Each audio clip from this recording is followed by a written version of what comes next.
And with that, I would like to introduce our special guest speaker for today.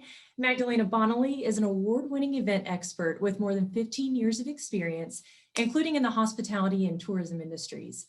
As founder and CEO of her company, Event Strategies, she serves her clients as a procurement strategist, helping time-strapped event professionals eliminate frustrations and execute technology that will predict attendance and multiply ROI using a proven time-saving procurement plan. So Magdalena will share a brief presentation, then I'll join her for a live Q&A time. So please feel free to drop your questions in the chat box as she shares with us, and also keep your eye out for some opportunities to engage. So with that, I will turn it over to Magdalena. Welcome and thank you for joining us. Thank you so much, Haley, for having me. It's an honor and absolute pleasure to be here. And I am just honored to share my knowledge with all of you here attendees of this webinar.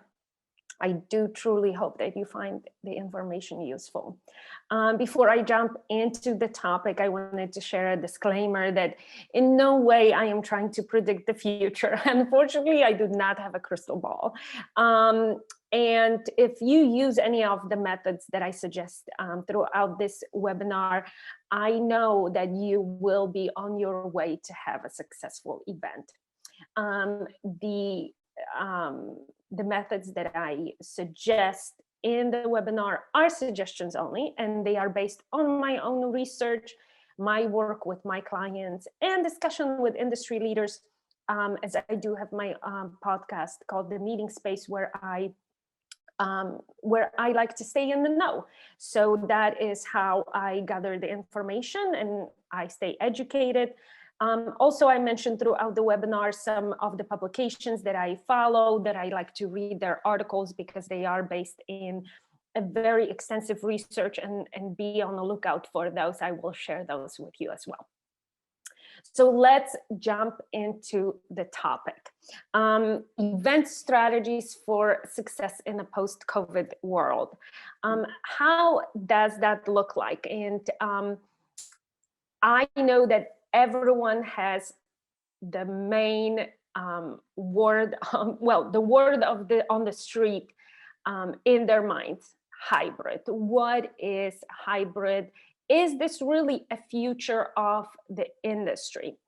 And a lot of professionals seems to think that it truly is. With the global reach of virtual events, hybrid is something that a lot of event planners, event organizers these days are entertaining. Add to that benefit of doing business face-to-face, and hybrid events seem to be what is next on the horizon. So when my clients ask me about hybrid event, what truly is trending there, I know that it's rude to answer a question with a question, but that's exactly what I do. I ask questions. When you are planning your events in a hybrid format, my questions to those event organizers are: does the hybrid format support your objectives and goals for the conference? Then I qualify further on what kind of hybrid experience fulfills those goals. What I mean by that is there are different ways to do hybrid event. There are different formats that hybrid event can happen. The one that it's predominant right now is virtual plus in person. However, there are hybrid formats that are, for example, different hubs around the country or the world, or maybe hybrid that has multiple in-person meetings throughout the country, and then one virtual meeting spot in one virtual hub. So hybrid event can take on many, many formats. And my encouragement here is to do it in a way that will support your attendees, your conference's objective, and your organization's goal for that particular meeting. What else comes to mind in hybrid is that when you are thinking about that format in virtual and in person combined, event attendees need to realize that there will be different factors that motivate attendees to attend one format or the other. So finding out from your attendees what made them decide to attend your conference virtually versus in person will be able to provide some kind of foundation to further engage and immerse that attendee into your conference. So that would be deciding and finding out from your attendee what motivated them to attend the conference this way, in this format or this format, is very useful, not only for you as an event organizers, but it does provide a basis for finding out later on what might be motivating your attendee for this particular conference. And, you know, when we think about hybrid, I want to emphasize what hybrid event is not. Hybrid event is not event organizer putting a camera in the back of the room and basically live streaming what's going on in the meeting room to a website link. That is one of the ways to not do hybrid. So I don't recommend that. When you are working on a hybrid event, what truly that means is two different experiences for two different types of audiences. Some professionals in the event and meetings industry these days think that in-person events will be a more premium product, where the virtual component of that same conference will be maybe a standard product. So again, whatever supports your conference's goal, you can structure the hybrid experience around that. And there are many ways to do that. Please remember that we are all new in this space. The event tech has been with us for many, many years, but to embrace it to this level that we have done in 2020 and in 2021, that has not been done before. So what I would encourage those who are currently planning a hybrid event experience is, you know, give yourself grace and allow yourself to experiment. Don't expect a perfection from yourself. I know that there is a lot of pressure already on event organizers and event planners, but educating, you know, maybe the executives in your organization that this type of event is a emerging way to do event maybe for your organization is in the form giving yourself a space to not maybe make mistakes, but experiment and figure out what works and what doesn't.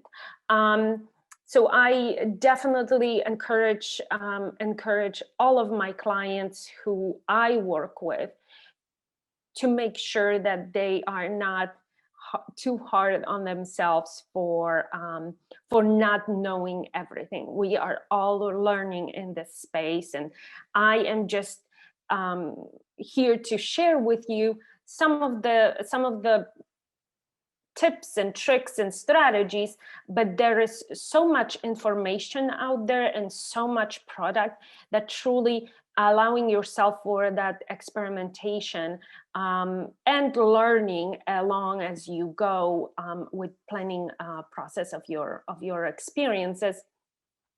I think that is a very healthy mindset to have. So how many people do you think are currently or are thinking, how many event organizers do you think are working towards a hybrid experience? And the data is that I'm presenting here in the next, in this slide, shows that a lot, more than half of the event organizers are willing to take their events hybrid. And this is this slide is presented by Event MB by Skift brand. Event MB is an event manager blog. It's you can go to their website. They have daily articles that come out that you can read about what is currently trending in the event and meetings industry, and their research is heavily supported by data, and they are one of the reliable sources for you to educate yourself. As of today, actually, before I jumped on this webinar here to be here with you, I actually checked very quickly my LinkedIn feed, and one of the virtual event organizers actually trumped this data that right now, as of today, and their research, there is 75% of event organizers that they have polled who are planning a hybrid event, either still this year or in the near future in 2022. So hybrid, from what it looks like from data, is here and is here to stay.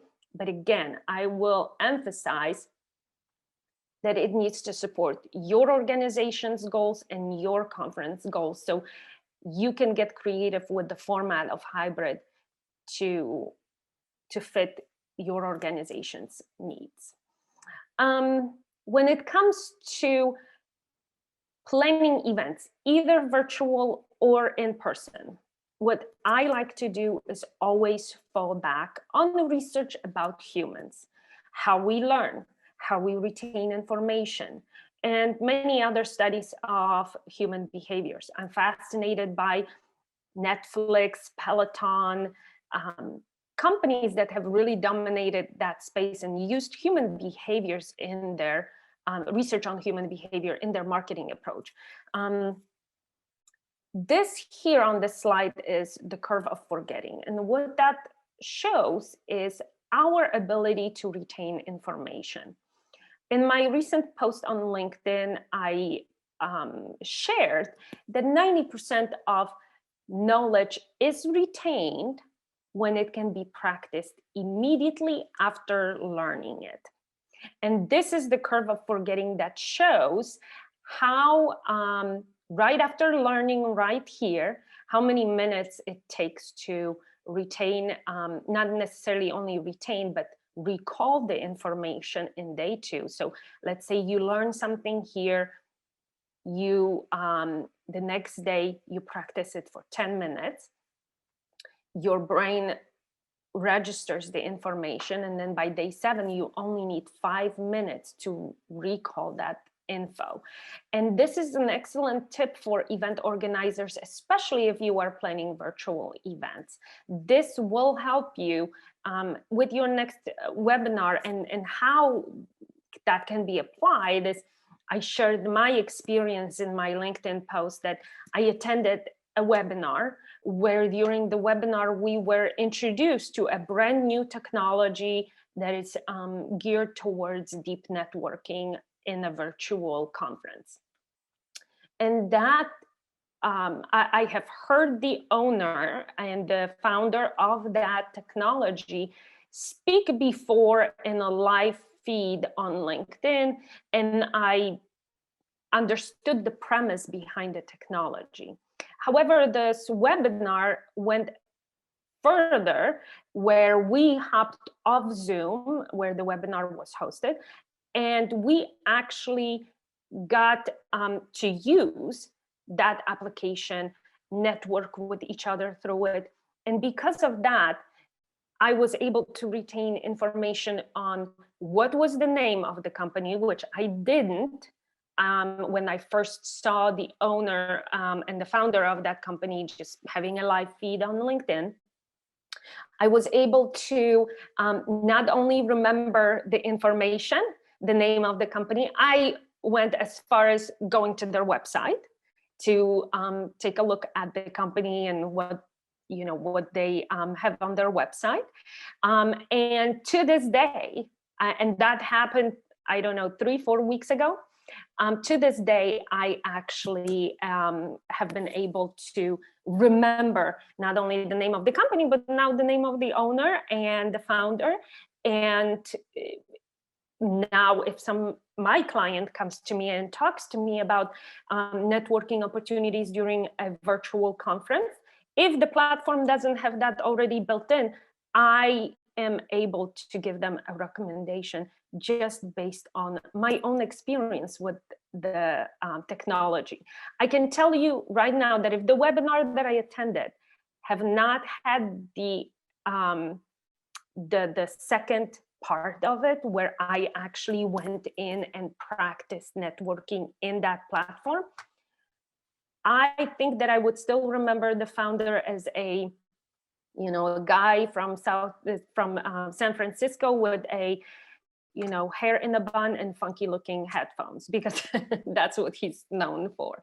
So this really is one of the strategies that I advise my clients on when it comes to planning their events. Incorporate, when you have different sessions for the attendees, incorporate some kind of learning abilities within the conference in order for the attendee to retain information, especially if it is an educational conference.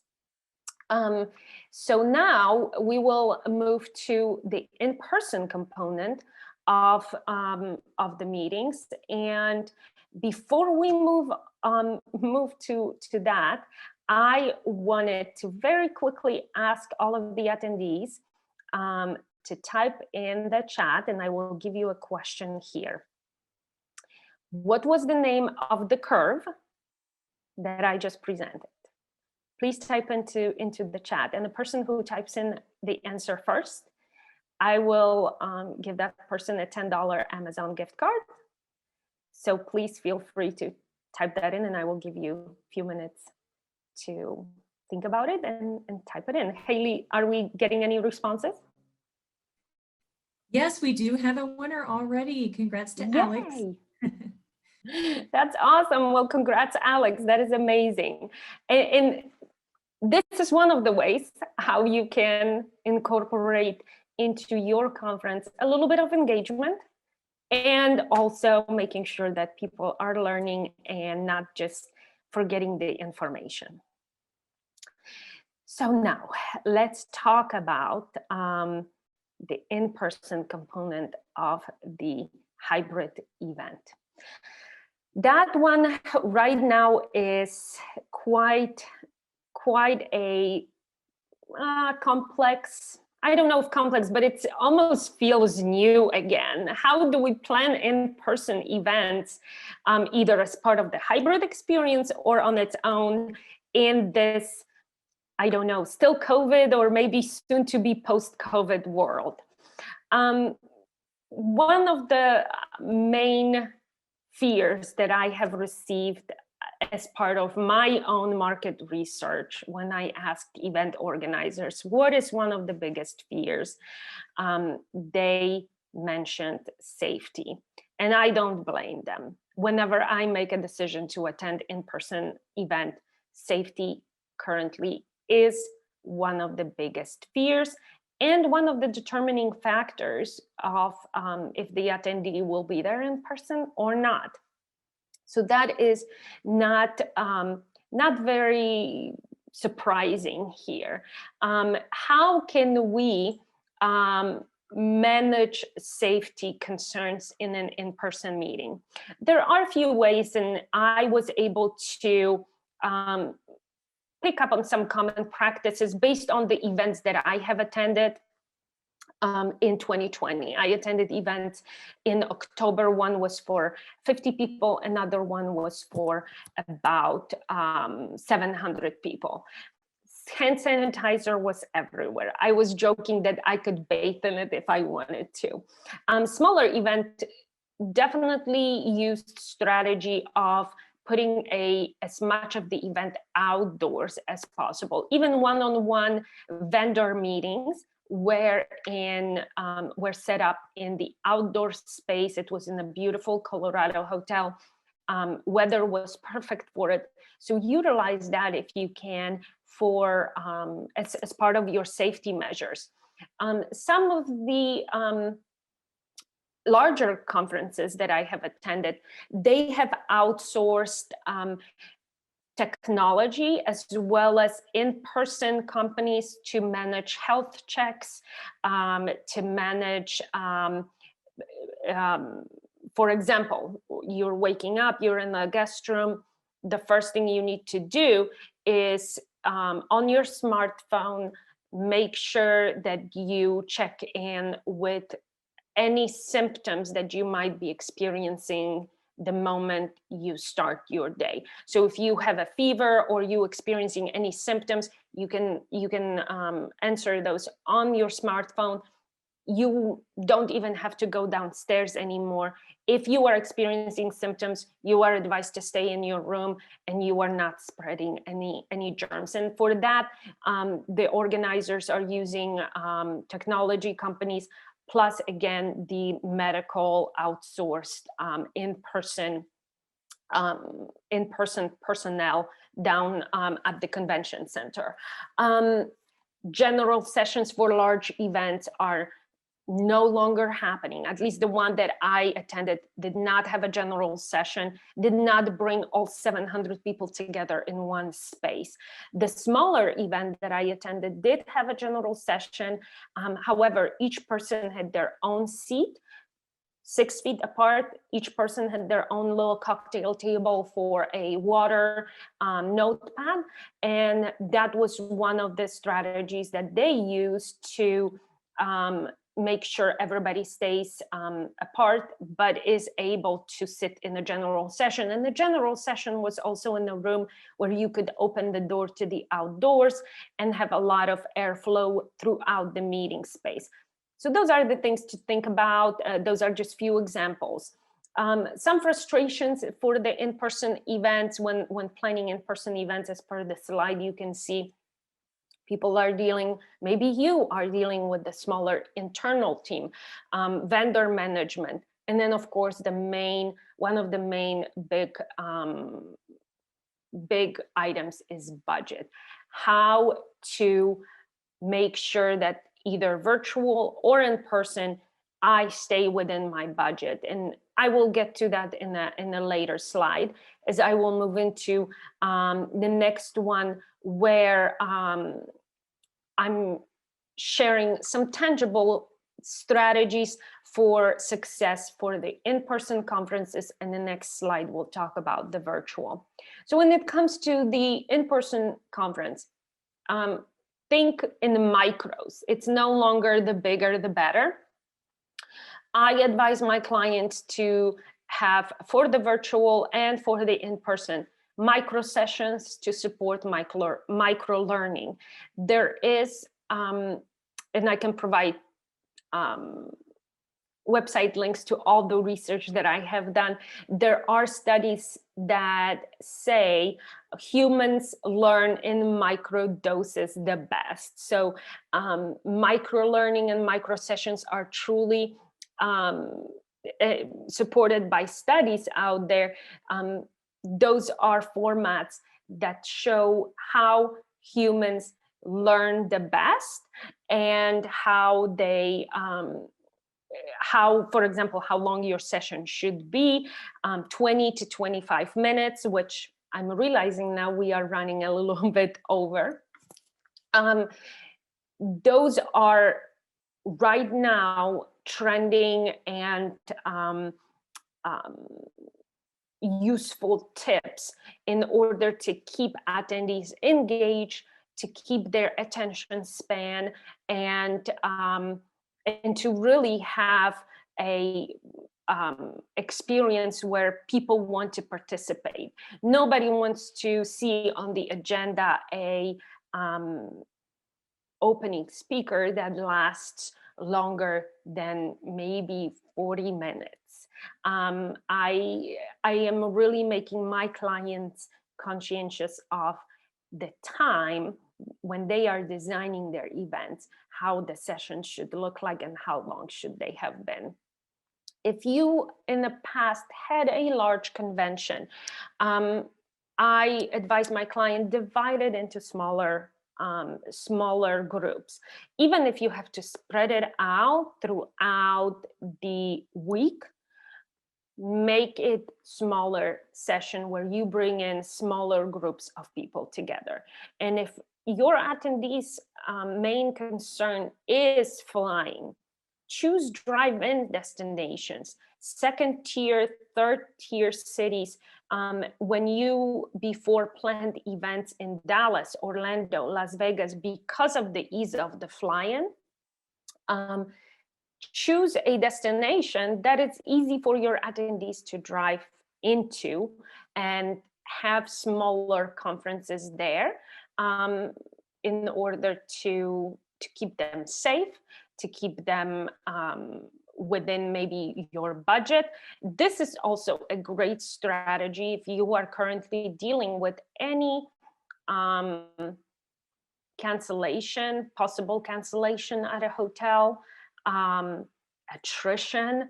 If you are looking at any of those issues, the strategy of maybe dividing, of course it will be based on hotels availability, but having a strategy of making the conference longer and bring in smaller groups of people together throughout extended period of time might be a strategy that will get you out of a possible attrition or cancellation fee.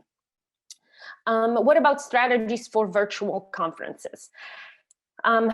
Even if you are in a virtual space, you still need to be inclusive. You still need to comply with ADA, and you can also give back. Complying with ADA in the virtual space looks like making sure you adding images with alt text, allowing users of your virtual conference to enlarge font sizes, keeping contrast sensitivity in mind, avoiding using thin fonts, incorporating keyboard navigation using accessible multimedia player, being aware of disabled attendees using very often screen reading technology. So using descriptive URLs to offer some context is very, very useful and is also making your conference inclusive and comply with ADA.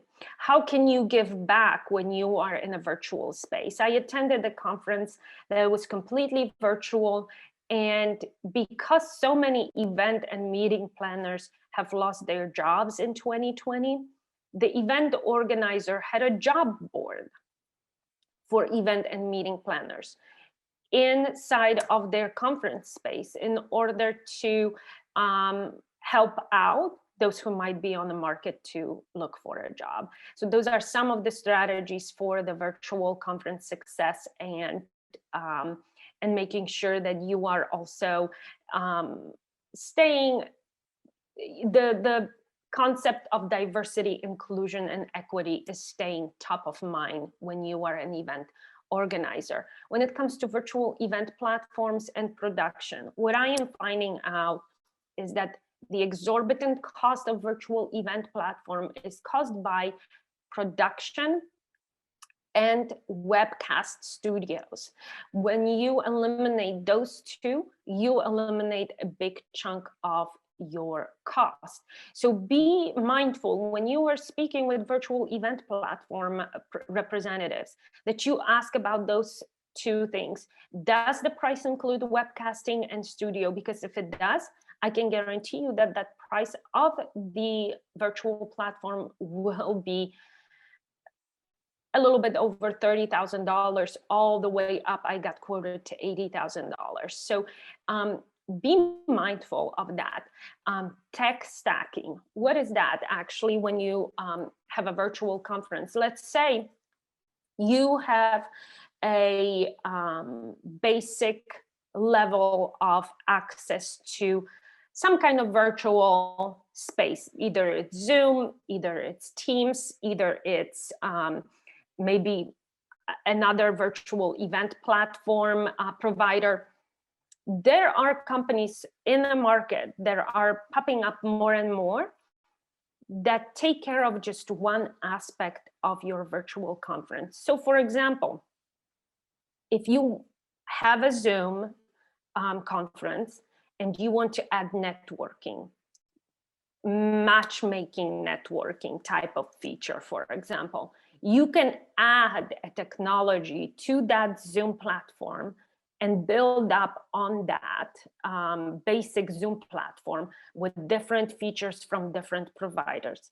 Yes, it is managing multiple vendors, but that is something that I'm finding my clients are responding very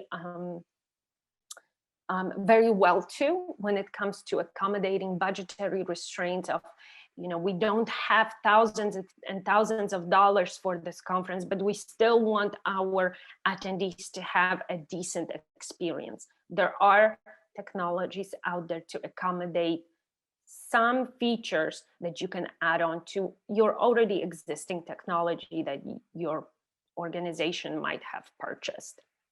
And again, think in micro terms, just like I mentioned in in-person event strategies.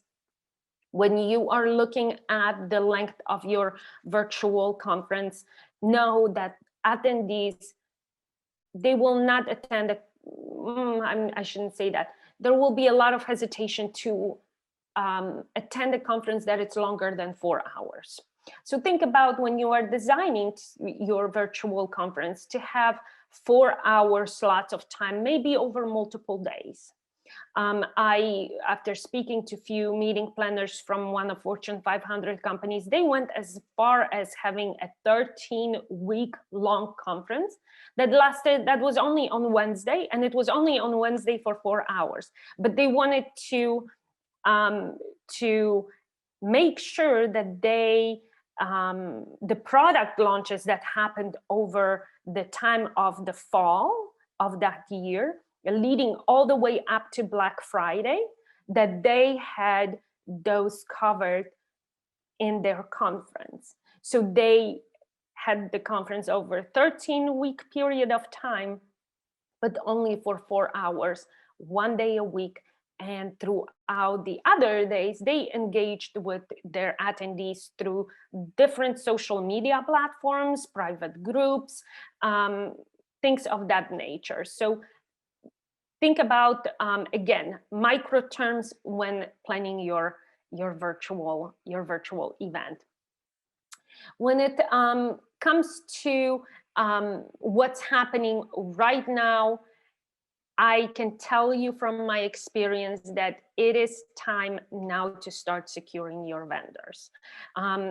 A guest on my podcast, CEO of Alhai, Michael Dominguez, told me in February that between January and February, he saw 80% of the increase in leads coming to hotels globally that are under Alhai. So think about that when you are planning your conference. Hotels are booking up right now for 2024 and beyond because of the bottleneck that happened in 2020, and now is starting to there is a river of leads coming out right now where everybody is looking into the future, wanting to meet in person.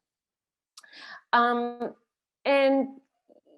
keep in mind that as the increasing demand for hotels is right now happening, not a lot of hotels, some of the hotels that closed down during COVID, they will not be opening up. So be mindful of that when you are approaching your vendors. And my advice here is to start looking at securing your venue sooner than later.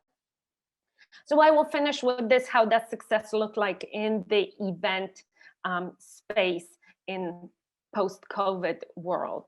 3 words: engagement, ROI, and ROE. Those are the 3 things that I would say will have your conference event successful. Engagement: study human behavior. We are who we are. It is evolving mystery, but there are articles, there are studies out there that can show you how to predict human behavior, or at least narrow it down. Marketing has used it for many, many years, and you can use it too. So use that for the engagement. Success for the exhibitors of your conference. There has been a study done by one of the virtual platforms that people will not engage with exhibitors during the conference, during the breakouts, while the conference is taking place. But what they will do is they will engage with exhibitors before or after the conference. So use the platform for your advantage. Keep it open few days before and few days after your conference and engage attendees, and hence encourage them to engage with exhibitors before or after, so they don't have to maneuver through all of that while they are going from one breakout session to the other. And then success for attendees. I like to call it your return on immersement.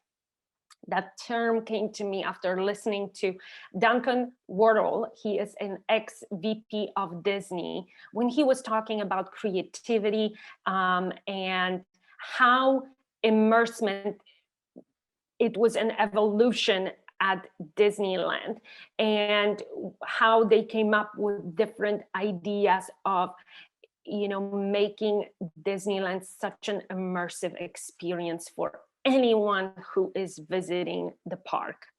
So, as the fundamental changes right now are happening in the events and meetings industry, keep in mind that human behavior is at the bottom of all of it.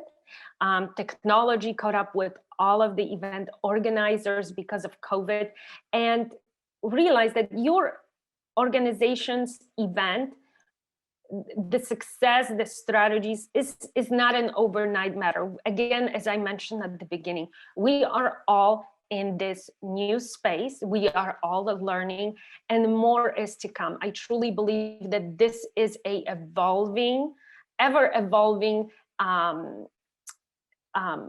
matter right now. And as event technology moves us forward, so will your conference and events.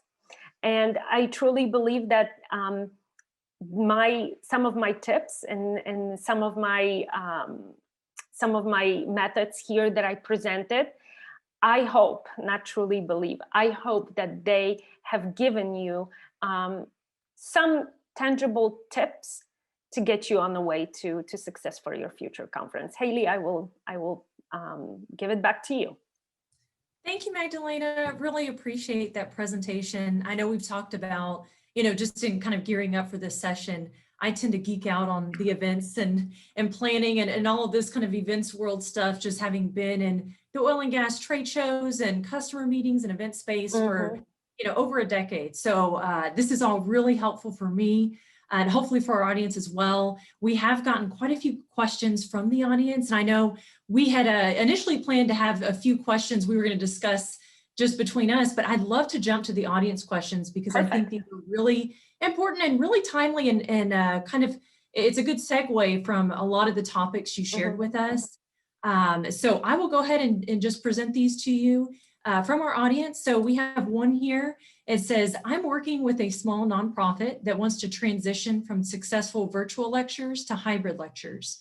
And this person's struggling to identify the benefits of adding a physical component to these lectures. So the question is there any benefit to moving a pure content delivery event from virtual to hybrid?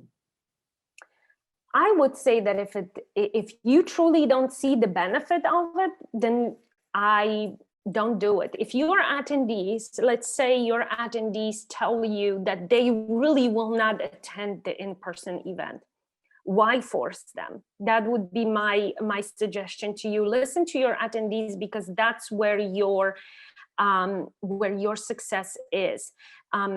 This time right now is really asking us a question: do we go back to the things that we have done before, because that's how we have always done them? And if it doesn't support what your attendees currently want, just because you have done it in the past and it was a success, doesn't mean that it will continue. So if you are getting a feedback that the virtual is a way to go, stick with it. You can always add the in-person event as things maybe evolve at the end of the year. But right now, virtual is where your attendees are feeling most comfortable most comfortable in. Keep them there. That would be my suggestion. Thank you. That's a really great tip. And, that's a good point to your discussion earlier that, things will evolve. And as, we move further out of the pandemic, there may be a slow return to in-person, and maybe that hybrid continues on. So that virtual component, it sounds like, will still be critical for some time. So thank you for that question to James. Definitely. And to add on that, currently forecasting doesn't go in many organizations, then they don't go with forecasting beyond 3 months, because things are evolving, because things are changing. So let's say you keep it virtual for next 3 months, and after 3 months you evaluate. I think that's a great strategy to keep an open mind and see really if there will be a need for change in the future. Got it. Great feedback. Great tips for sure. And kind of on the topic of virtual, we have another question here that says, do you have any specific examples for Zoom plugins or other ideas for managing, verbal participation for, these virtual events?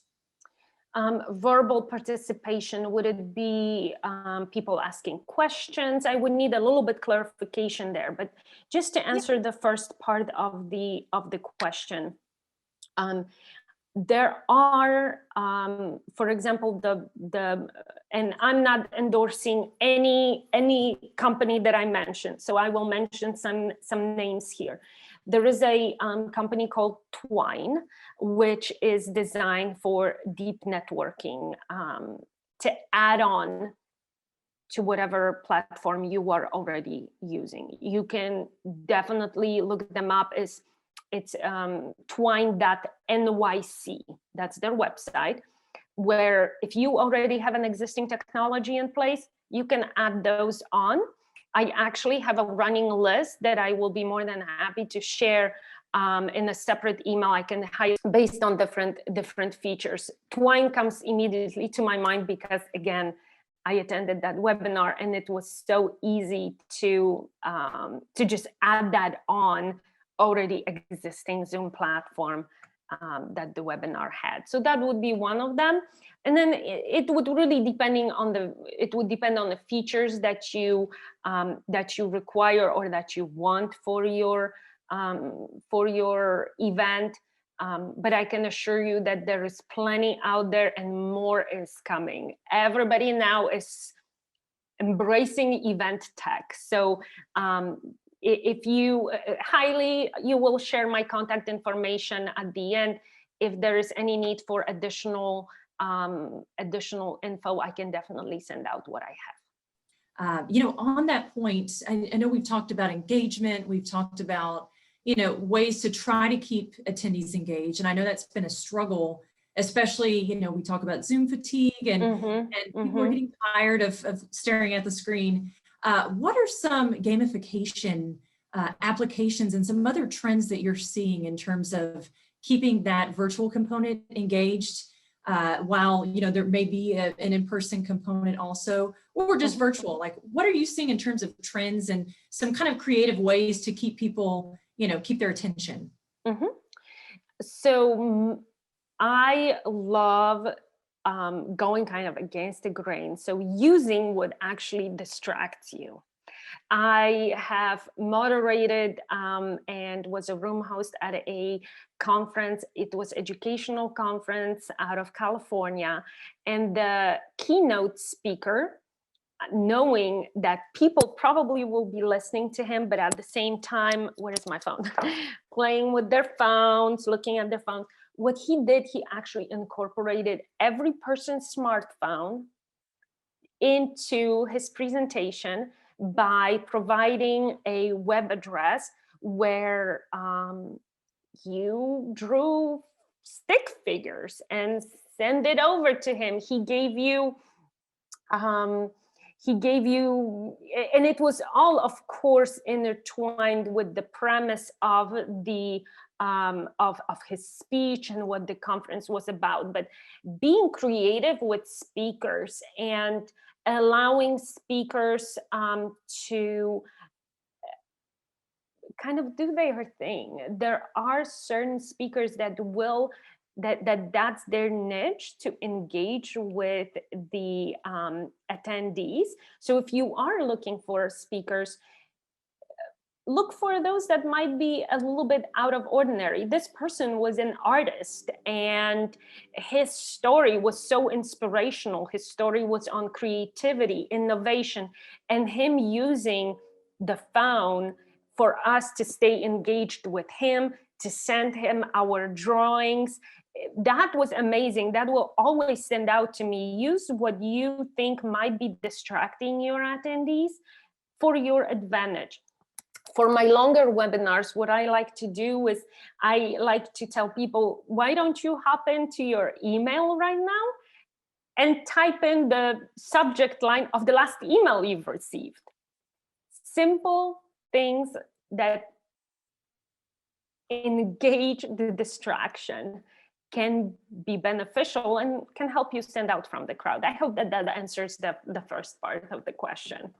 Yes, yes. No, that's great. And I love those ideas as well. I think that's genius, considering even some of the feedback that we've gotten on the questions that we dropped in the chat about, what challenges our attendees face planning events. And a lot of the feedback was, distractions, trying to keep people engaged, even in person, because I remember pre-pandemic, it's very easy to get distracted trying to catch up on email. So I love, maybe some sprinkling of some ideas like that to keep people, kind of focused. So definitely. Yes. And to that point, also the again, thinking in micros, making the session shorter so the attendee knows that they need to pay attention for 20 or 25 minutes. And after those 25 minutes, they will have a 10-minute break to check their email, to check their phone, to go and, to the bathroom, make themselves some coffee or tea or grab water. That is what I'm seeing being successful in the virtual space, and also in the in-person space. Like, I don't want to go to a breakout that lasts 2 hours and I know that in those 2 hours I will get tons of emails and I will get behind, and just the thought of it makes me anxious. I feel that thinking in those micro concepts is going to be very beneficial, either virtual or in person. Thank you. No, that's great feedback, and kind of thinking forward to the future. So I know we've gotten a lot of feedback from folks about not knowing at what point do you do a transition. At what point are we, going to say, oh, enough is enough, let's move to in-person. We got some feedback from our pre-event survey just on that very question of how do I know when it's time? What kind of, tips do you have for someone who's really unsure about not wanting to jeopardize anyone's safety, but really feeling like it may be more important to get people together in person? Yes. So I'm assuming that if the organization is asking those questions, they have had successful in-person events in the past. I would say talk to your past attendees, ask if there is any interest in in-person meetings, take the pulse. Take the pulse of your past attendees to figure out if they are truly ready to see you and your conference in person. And then also another suggestion that I would have is always consult your general counselor at your company, legal team, legal department, whoever you need to talk to about that. My advice here is I'm not a lawyer, I'm not a legal advisor. I can just tell you based on the trends in the industry what is happening. However, in no way I can tell you that right now is a good time to, or start organizing in-person event or have a in-person event. We are definitely getting more and more people vaccinated. The mental and psychological safety is definitely increasing among a lot of people who, few months ago might have said, no, I will not get on the plane. I will not get into the meeting room with this many people in there. So as that comfort level is going up and up along with the vaccinations, I would say definitely take a pulse of your attendees, because ultimately they will be the one who can make or break your conference. Definitely some great tips. And I feel like a lot of us are in that space right now as, event planners or even communicators that are supporting, maybe an event marketing team. There's a lot of uncertainty. So I think, polling your audience, knowing where their comfort level is, and of course, consulting with the HSE and other general counsel contacts in your company, definitely great advice. And we've actually gotten a lot of, great commentary going on in the chat. I just wanted to kind of highlight as well, so I'll just read these really quickly. I know we have just a few minutes. And so one of the comments here was that in the government agency related space, public meetings specifically, their clients had noticed an uptick in attendance due to the convenience of virtual meeting versus in person. So that point was just to kind of share, an agreement that they don't see hybrid events going away anytime soon, which I think is what you've kind of shared with us here today. So definitely. Great to hear that too from different industries, because we do all represent anywhere from non-governmental to government industries to, the commercial side, oil and gas, healthcare. So it's interesting to kind of see what the pulse is on some of these other areas of our discipline. And then a last comment here from a commenter here. They said a good sized convention they attended in February. There was about 1,500 people. They built their schedule with 1.5 hour blocks with an hour program and a half-hour break. It was well received. It sounded like a very, very intense schedule, a lot of different topics. Not sure if that was hybrid or in person. I would imagine it may have been virtual, but yeah, really interesting to kind of see how people are kind of navigating this time. And I know we have a couple minutes left, but really just kind of wanted to get your parting thoughts with us. What advice would you like to leave with our audience for those that are kind of, on point to execute a successful event and, may just be feeling uncertain about, where do they take that first step? Like, where would you advise them to start? Just kind of some parting thoughts from you. Definitely. So the first step, when it comes to planning the virtual part of the event, everybody wants to kind of jump in. What platform do we use? My take on that is, before you jump into the platform, really strategize on goals and objective of the conference and what those are. Out of all of those objectives, let's say you have 5. 3 of them will be most likely fulfilled by any virtual platform out there. But identifying the two main one that you absolutely cannot live without. If this conference happens, we definitely need to achieve A and B. Finding a platform that really speaks to the A and B, that is the most important for your organization. It's kind of like an 80-20 rule. That is where I would say start. This is what I would consider first step, and matching that 20% of your objectives that are most important to the platform that you want to use. I think that is where your success starts, because you are truly zoning on the most important objective of your conference and how the virtual platform can achieve that. And then you can start building from there.